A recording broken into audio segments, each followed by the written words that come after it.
Well, good morning. Welcome back to the Broadcast Retirement Network. I'm Jeff Snyder. This is BRN AM for Wednesday, February 1st, 2023. And our top story today, increasing accessibility of training for women and people of color in financial services. Today's show is powered by Broadridge. To learn more about Broadridge and its initiative to empower women and people of color in financial services, visit the website and QR code below. Well, joining me now to discuss this and a lot more, John Faustino is with Broadridge. Karina Diamond is with Dakota Wealth Management. She's also the founder of Flourish Women and Wealth. Karina, John, great to see you. Thanks so much for joining us on the program this morning. Good morning. Great to see you, Jeff. Thank you for having us. Yeah, John, it's great to see you. Great to meet Karina. John, Broadridge continues to be ahead of the curve on a lot of major retirement issues. Talked with you at Secure Saturday last weekend. Let's talk about the need for female financial advisors and kind of piggybacking on the AIF designation. Tell us about this new Broadridge initiative. So on Monday, we put a press release out that we're working with InvestNet and Choir. Choir is a relatively new organization that helps to ensure that conferences are diverse, that they have diverse voices, not just on diversity, equity, and inclusion, DE&I panels, but in real thought leadership type roles. And we're working with both of those organizations to make 100 scholarships available for our AIF designation to women and people of color as well. We're really excited about that. There's some other firms out there that we've actually engaged with during the time we were setting this up, Allianz being one of them, where they're going to be providing similar scholarships to 50 individuals associated with their FI 360 conference sponsorship. Really, really great initiative. Karina, I want to come to you because I want to ask you what led you down the path to get to financial advisor into the financial advisory business, and describe what you've done with Flourish Women and Wealth. So what led you to this path? And then we can talk about Flourish. So when I grew up, I wanted to be a child psychologist. And when I got older and started getting into personal finance, I realized that I had become one because dealing with people and their money involves a lot of psychology, and some people are a little childlike about it. So it's kind of a perfect profession for me.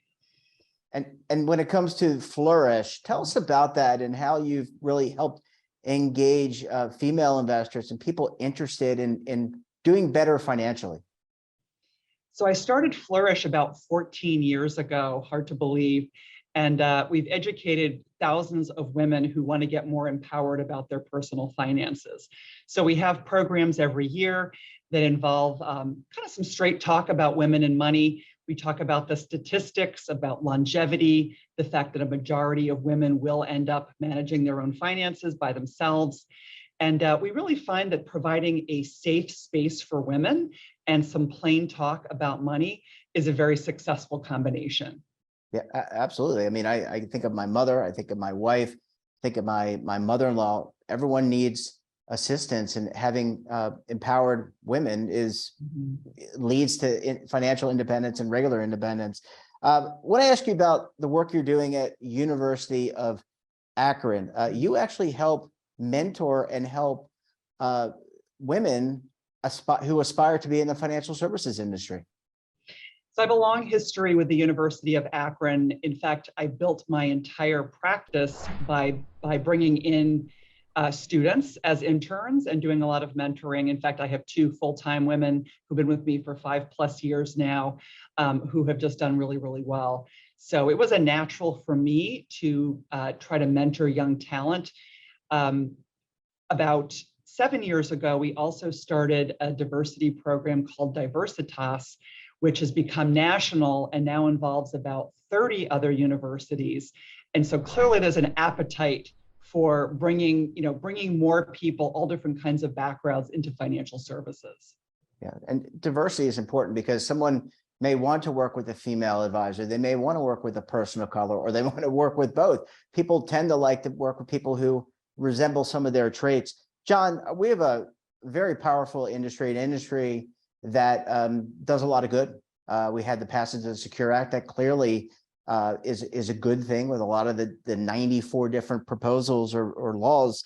But what can we do to further attract women into the role of a financial advisor or a retirement plan professional?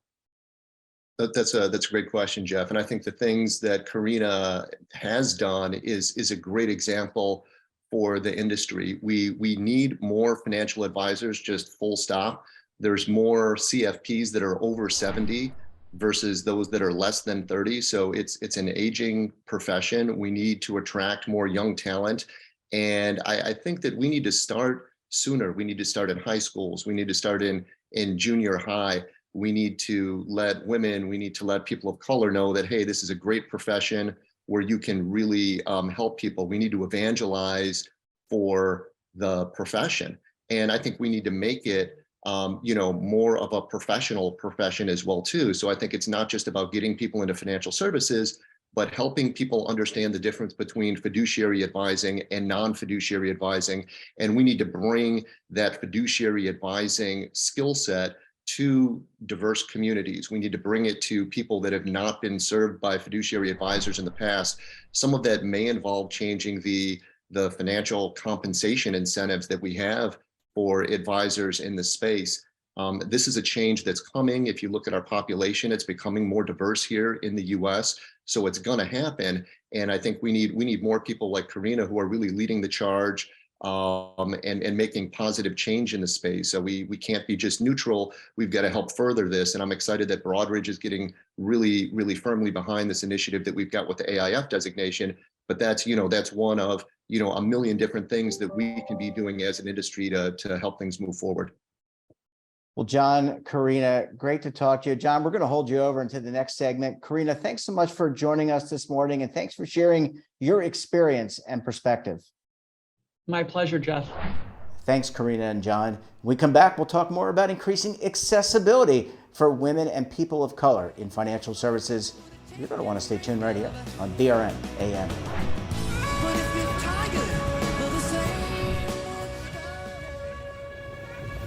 Imagine a new television network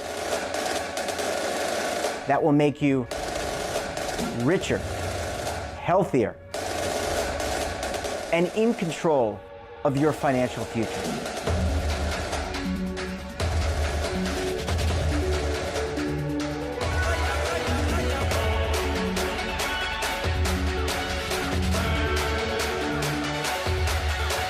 This network is for the policewoman in Nashville, Tennessee, the baker in Dubuque, Iowa, the teacher in Lexington, Kentucky. We want to make the idea of savings and retirement culturally relevant. But what do you see as a defining issue of the midterms, especially for the smaller businesses? I mean, they are the lifeblood of the American economy.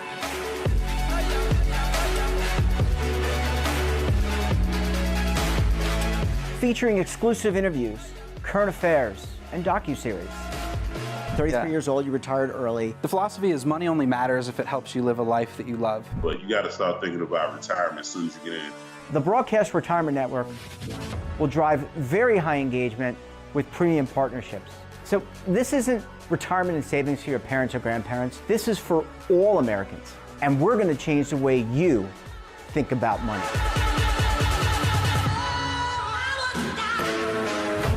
Welcome to the next frontier of retirement and savings. This is BRN, the Broadcast Retirement Network. Are you stuck with a low credit score? A credit report and score that's causing you to be denied credit or pay higher interest rates than others for the same things? Then do what Terrence did and call Credit Repaired for your free credit evaluation to help restore your credit. I started thinking about buying a new house, and my score wasn't where I needed it to be. I called and spoke with one of the representatives, and we just had a good conversation, and I liked what he was saying. Just one call for his free credit evaluation was all it took to start back on the track to repairing his credit. I'm seeing the deletions and I'm getting the report, so I know something's being done. It does make a difference to me. All it takes is one call to get started. Credit Repair has given me a second chance to have a better credit score. Don't let a low credit score hold you back another day. Do what Terrence did and make the call for your free credit evaluation. Call 800-819-4152. That's 800-819-4152. Again, 800-819-4152. Welcome back, and a reminder that today's program is powered by Broadridge. To learn more about Broadridge and its initiative to improve accessibility to training for women and people of color in financial services, visit the website and QR code below. And we're rejoined this morning by John Faustino of Broadridge, and joined as well by Ricky Taylor of Retirement Plan Consultants. He's also the first vice chair of the Association of African American Advisors. Well, John, thanks so much for staying with us this morning. And Ricky, welcome this morning to the program. Jeff, thank you so much, both you and John. Thank you for having me. It's great to be here. Well, Ricky, I want to start with you. John, in our first segment, really laid out this brand new initiative with Broadridge Investment and Choir, really helping educate and provide fiduciary training for women and individuals with color. Let me ask you, Ricky, in terms of financial services, why is diversity needed? Why is it necessary? Yeah, I think, Jeff, that's a great question. And, something that John said earlier in regards to trust, people need to be able to trust those that they work with. And crazy as it seems like a lot of people trust those who look like them. I would even say, in addition, households need to understand the importance of, money management and savings in general, not just for a rainy day, but for those things that are attainable, like, for instance, I want a boat. Okay. So I'm saving money for a boat, but I need to understand how to save that money and where to put it and things like that. In addition, I would say knowing and understanding how money works can help people avoid situations like financial scams. Okay. The old adage is, if it's too good to be true, it probably is. Okay. So when you look at the overall picture, just knowing how to understand and manage money is absolutely important. I think, another key piece is understanding that there's a career. There could be a great career in financial services. It can be very lucrative, which could be the precipice of a family changing their generational wealth. Okay. I'm working with a group right now to bring financial awareness to younger minority students to give them an understanding of what types of careers are available in financial services. I mean, when you think about it, you have financial advisor, you have financial planner, you have financial analyst, you have wholesalers like myself. So just understanding that there are opportunities out there, which again can be, and I'm not going to harp on the word lucrative, but when you think about your career, sometimes the idea of how much money can I make absolutely comes into play. And, when you look at what the careers in financial services are, it could be very lucrative. So, wrap all of that in a bow, and just understanding financial management is crucial. John, Ricky mentioned two really important points that I want to bring to you. The first is trust, being able to look across the table or the dais or wherever you may be and trust the person. The other is education. There's a lot of need, not just in underrepresented communities, but there's a broad general need for education around financial wellness, financial literacy. There absolutely is. And maybe piggybacking on some of the themes that Ricky brought up there and that you're highlighting, last time I looked, the Black and the Latin population in the US is almost a third of the demographics out there, but less than 5% of CFPs out there. When you think about a high standard of financial services designations, I include the AIF in that mix as well too, only 5% come from the Black and the Latin communities. So you've got two growing segments of the population that are really underserved by financial professionals today. And it's not just about financial advisors, to your point, it's about people in all of those other fields, the wholesalers, the folks that work at record keepers and the like, the folks that work at fintech firms like Broadridge as well too. We need more diversity across the board. And then education is a big part of it. There's some things that we're trying to do with our designation for those folks that have already graduated and kind of started down a financial services path. But I think there's a lot more that we need to do with the folks that are in high school and figuring out what major they want in college, so that we can really expand the community the way that we need to. Ricky, I'm a big fan of breaking down barriers. I want to ask you, what are some of the challenges or barriers that are currently in place, maybe intentionally, unintentionally? We're not going to define that, but what are some barriers that exist that prevent the diversity and that create the underrepresentation we're talking about this morning? Yeah, fantastic question. Right off the top of my head, and some of the conversations that I've had, Jeff and John, compensation. Okay, when you think about how a financial advisor comes into this industry, typically it's a draw system. And, once that draw is over, you have to have enough productivity to keep that money coming in. And if there's no money, then you're going to look for another job. I can even think about myself when I started in the industry. I think it was like 1999 or so, that 100 list. You have to specify your top 100 people that you can go after and, try to sell them life insurance. And, coming from the city of Camden, many people didn't have a lot to rub together. So that's all that I knew. And it's like, wow, I mean, I don't know 100 people who are going to want to open up a life insurance policy. So my draw was quickly coming to an end. Okay. So I would say if companies could think of a better opportunity to provide that compensation structure and, take away the fear of not having enough money to support themselves, their family, and things like that. That's one way. I would even say for some of the independent RIAs that are out there, when you think about the succession plan, are you thinking about your people of color as a part of that succession plan? Okay. Providing equity is absolutely a great generator of talent. Okay. So considering what you can provide to that candidate or that employee that's there is also a great opportunity to draw in that talent. And even in the conversation, when you're trying to bring somebody in, they're going to ask you, well, what's the long-term goal of the organization? And you have to be able to lay that out. And of course, make sure you're including how that person will fit in the mix as well. So I'm going to stop there, because I think there might be another question, but Jeff, I'm turning it back to you. I appreciate that. I mean, really good points. And look, I got to tell you, as someone who's been on the wrong side of a draw, I can tell you that ramp up time, the sales process takes a longer time than the 6 or 12 months that you're given. But don't even get me started there. Ricky, I just want to come back to you. I want to come back to you about talking about some of the other groups. The financial services industry, it's a very broad ecosystem, but there are a lot of groups around that ecosystem that are helping with diversity. Do you mind talking a little bit about some of the organizations you're a part of, in addition to InvestNet and Broadridge and Choir? Yeah, absolutely. And I got to give a shout out to Choir. I had some great conversation with them. So thank you, John.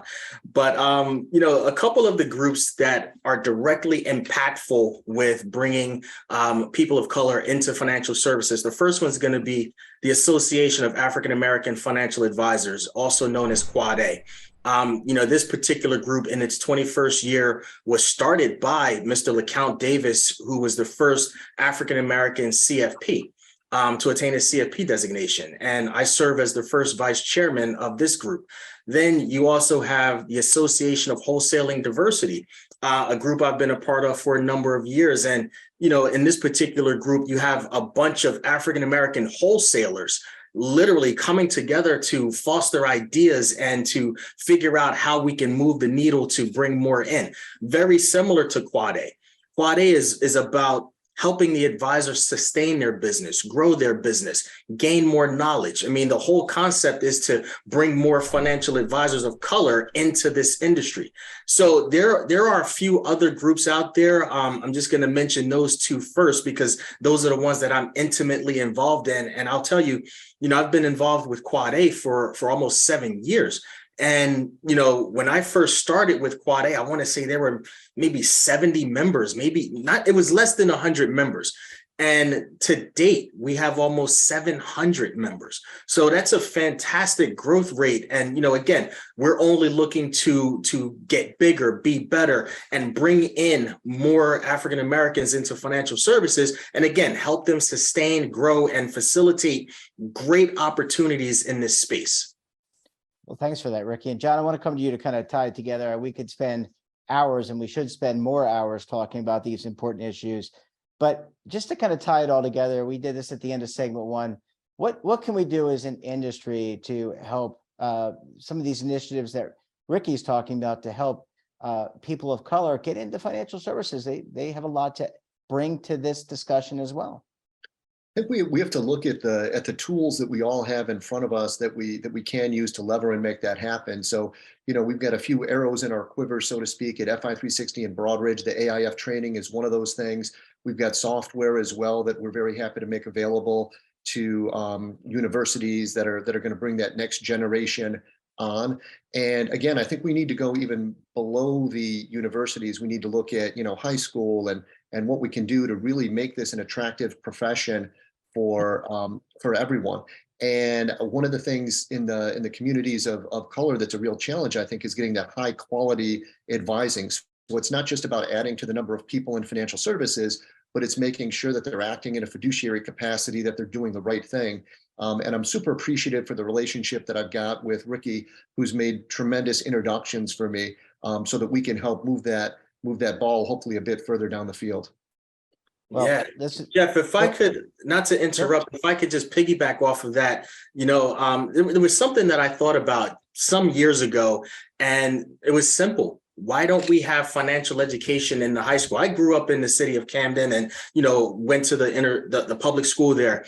And we didn't have that. Okay. So now I'm happy to say that I'm actually partnering with a couple of organizations to do exactly that, John, bring more awareness of careers in financial services to the inner city high schools. And what's important about this is we're providing folks who have the same experience or can relate to the experiences that those young people are going through or have gone through, and providing someone who looks like them to say, hey, look, as long as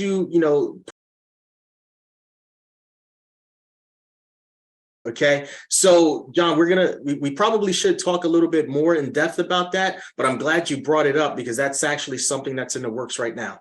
I look forward to continuing that conversation with you. There Absolutely. you go. Well, John, Ricky, great to have you on the program. John, thanks so much for putting this initiative together. Ricky, thanks so much for sharing your perspective. We look forward to having you both back on the program again very soon. Jeff, thank you very much. John, thank you. Looking forward to it. Thank you both. Take care. Thanks, John and Ricky. Great conversation. Thanks so much for joining us and sharing your perspective. And that wraps up this episode of BRN AM. Have a topic of interest, someone you think we should talk to, drop us a line. And don't forget, for all the latest security news and lifestyle, wellness, finance, tech, so much more all in one place, check out today's edition of our daily newsletter, The Morning Pulse. Want to search our archives, check out our latest content, well, visit our website, and of course, all of our 300 streaming partners. We're back again tomorrow for another edition of BRN AM. You're not going to want to miss it. Until then, I'm Jeff Snyder. Stay safe, keep on saving, and don't forget, roll with the changes.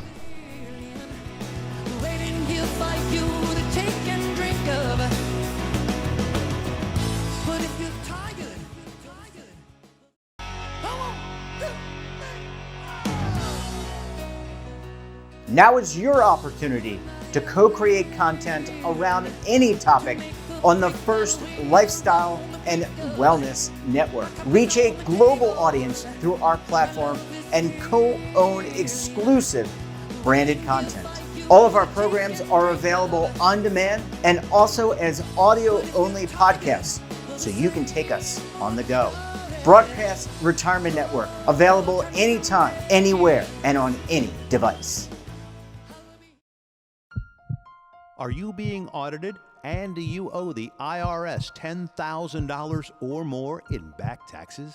Is the IRS threatening to take more of your money? Don't fight the IRS alone. The Tax Doctor is here to help you negotiate your tax bill and reduce your stress. The IRS can freeze your assets and seize your bank accounts, but you can stop these IRS actions. The Tax Doctor will work with you using our years of experience to represent your case to help you get the best resolution under the IRS guidelines. Help is here to deal with the IRS to reduce your stress. We've handled thousands of cases, so we know what we're doing. If you owe $10,000 or more in back taxes, do not call the IRS alone. Call a Tax Doctor now for a tax emergency analysis. Call 800-224-6439.